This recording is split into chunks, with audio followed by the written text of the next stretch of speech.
Well, good morning. Welcome to Grandfather's Garage. I'm Grandfather. This YouTube channel is for my three grandkids, Anine, Roland, and Una, good morning kids, who unfortunately live too far away to come over on Saturday mornings and hang out in Grandfather's Garage and mess around with stuff. So this is my way of bringing the garage to them so we can do some projects and share life's little tidbits. We're going to build some stuff, we're going to repair lots of stuff, we're going to do some projects in the yard, we're going to do some fishing trips, and hopefully we're going to take some field trips as well. Also, we can just share some experiences. We're happy to have as many additional grandchildren as like to join us, come along for the ride. We're happy to have you with us this morning, so let's go find out what we're going to work on in the garage next. Come on, let's go to the garage.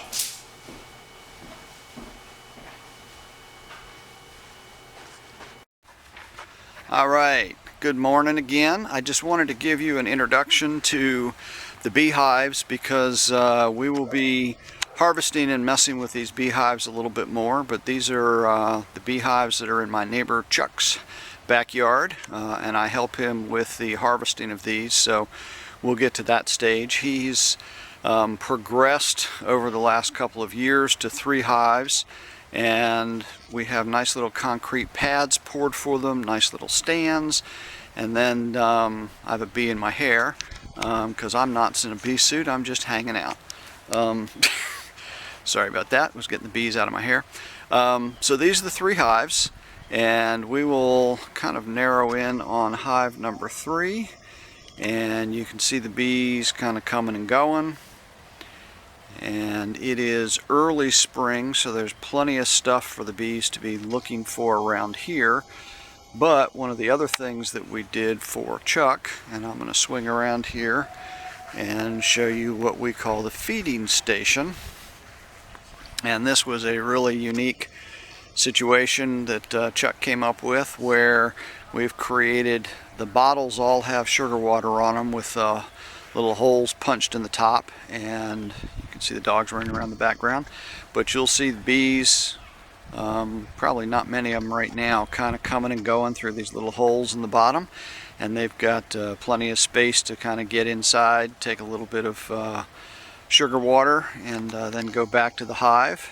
And this is located about 30 feet or so away from the hive, just to make them have to get out of the hive and go and fly and get some sugar water. A lot of people feed the beehives from the top. This makes the bees kind of go out and forage a little bit more than they would normally otherwise. And we had to put the boards around the bottom of it because the dogs discovered that they could go up under there and lick the sugar water as well. So anyway, I just wanted to sort of give you a bit of an introduction to the beehives.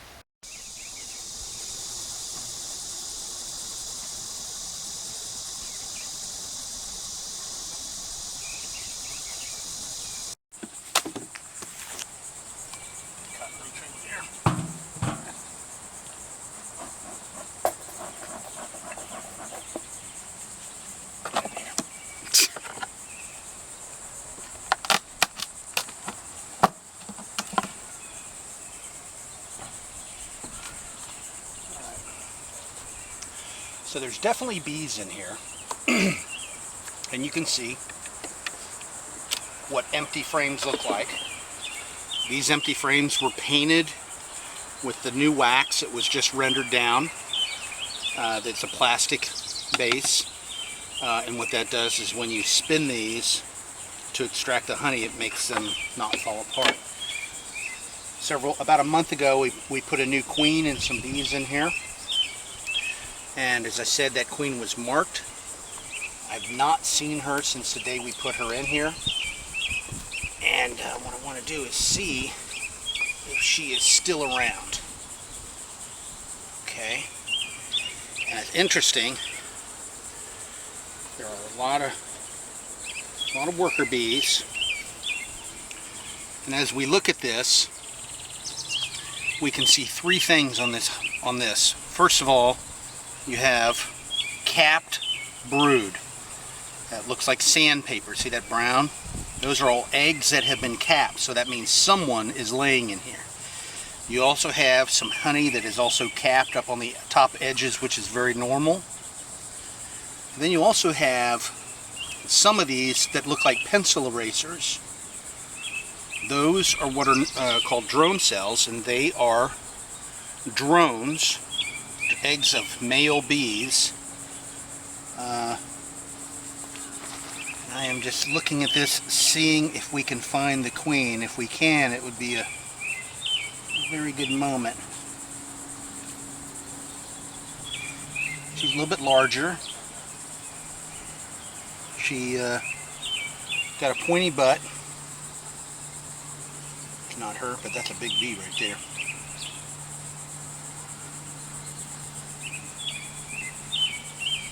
I don't see her on this one. If you notice, some of that honey is capped and some of it is not.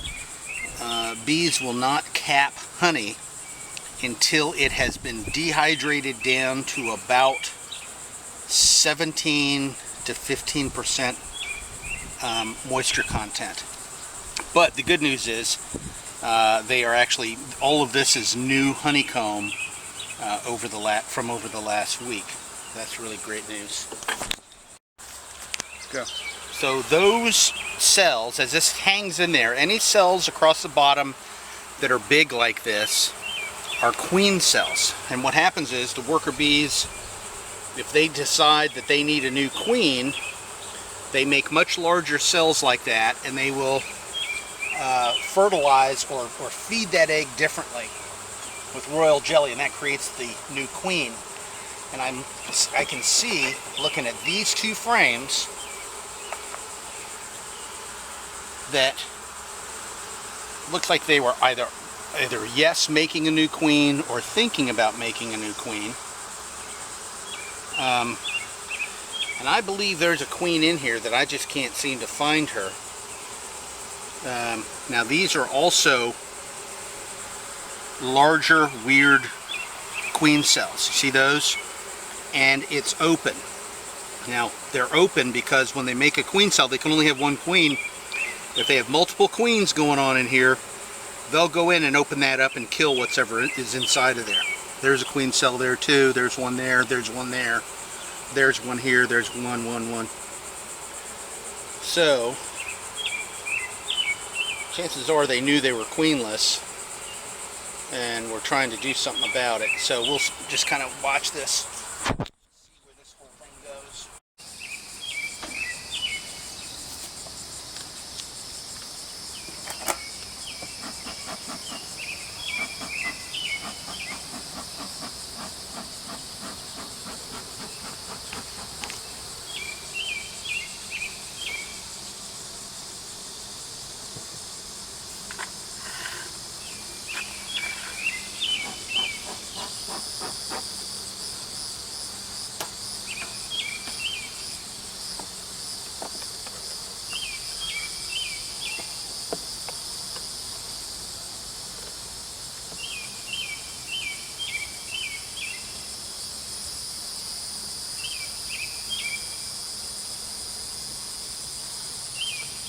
These guys are not nearly as productive as hive number 3.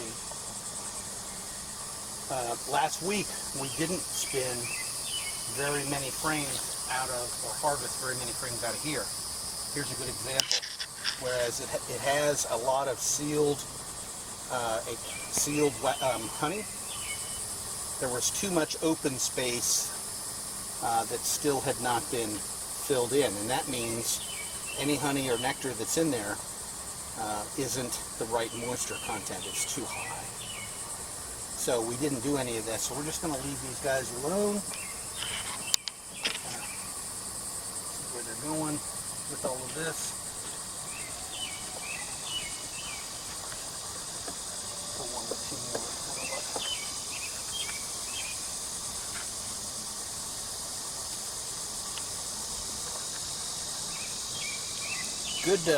Good honeycomb. There's a hive beetle right here. See that beetle right there going across?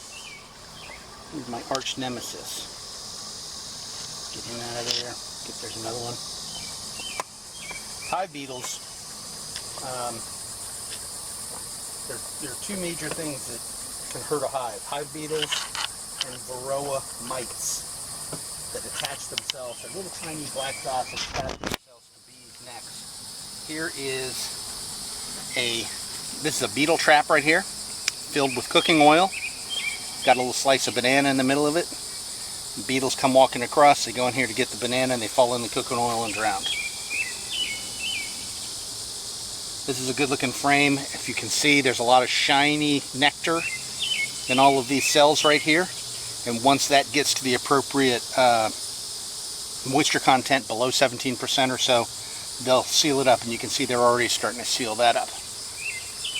Over on this side, same thing. If you look directly on the cells on the left, you can see the real shiny honey as it is, or nectar as it's placed in there. But it doesn't come honey until later. And if you can see, a worker laid a queen cell out here, which is a big no-go.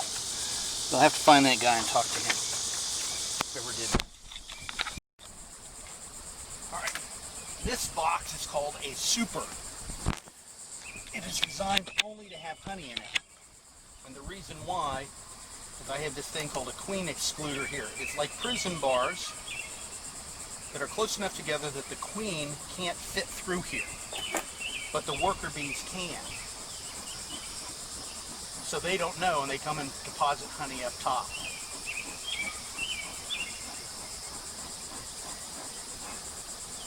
Now, So all your eggs are in that bottom bucket. yes, all the brood. Now I want you to see this boy right here. This is a drone. This is a male bee.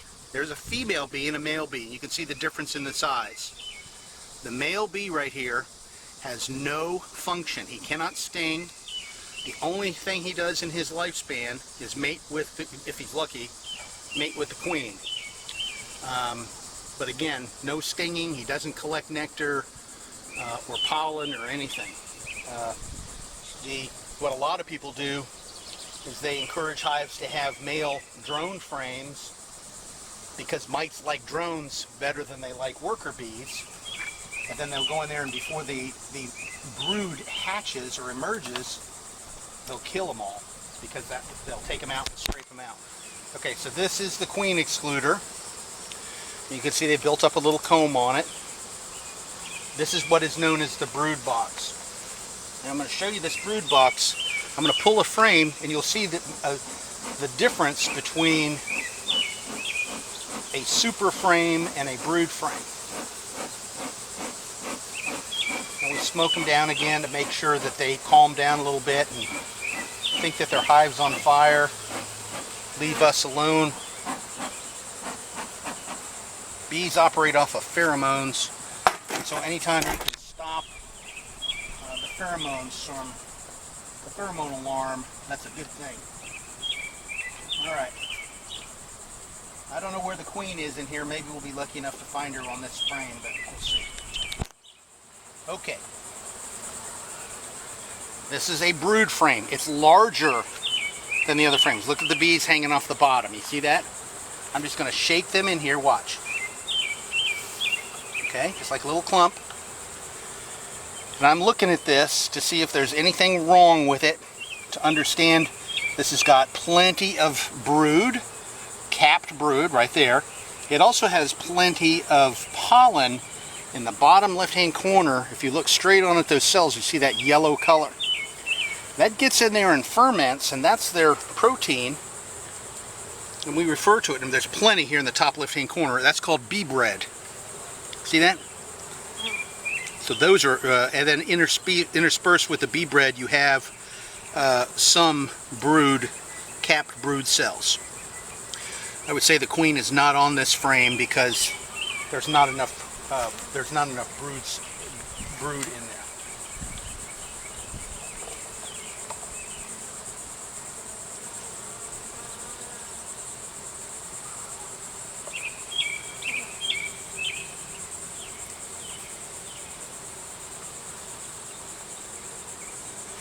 More brood, a lot more brood on this. She's got a nice tight laying pattern. Don't see her on here yet. It's like playing Where's Waldo. Look, there's plenty more brood on this one if you notice. So chances are she's on the far side there. I'm looking around to see if I can be lucky enough to find her. She's not marked, by the way, in this hive. And the way you mark them is with a Sharpie. This is an interesting one right here.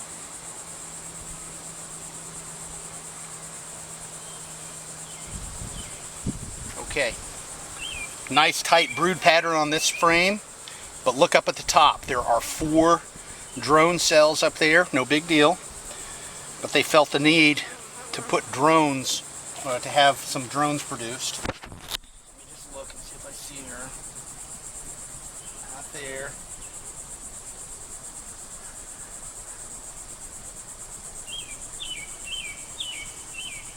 Not there. There's some more drone cells up at the top. They like to put drone cells near the top, typically, and queen cells near the bottom. Kind of funny how that works. Okay, I'm not going to do any more in this hive, but if you notice, when you determine the population of a hive, you do it by frames of bees.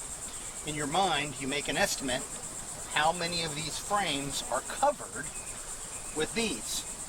Like this right here, this frame is not fully covered by bees, so this is about half a frame, okay? I'm going to slide in here. So we've got about 9.5 frames of bees in this hive, which is quite a bit.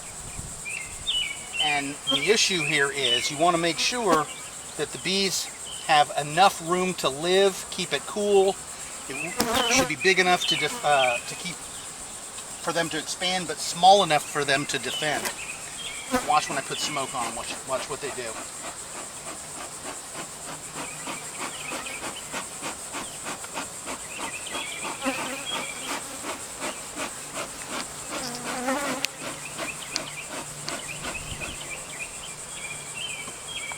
Should I put this on? No. I'll leave this off.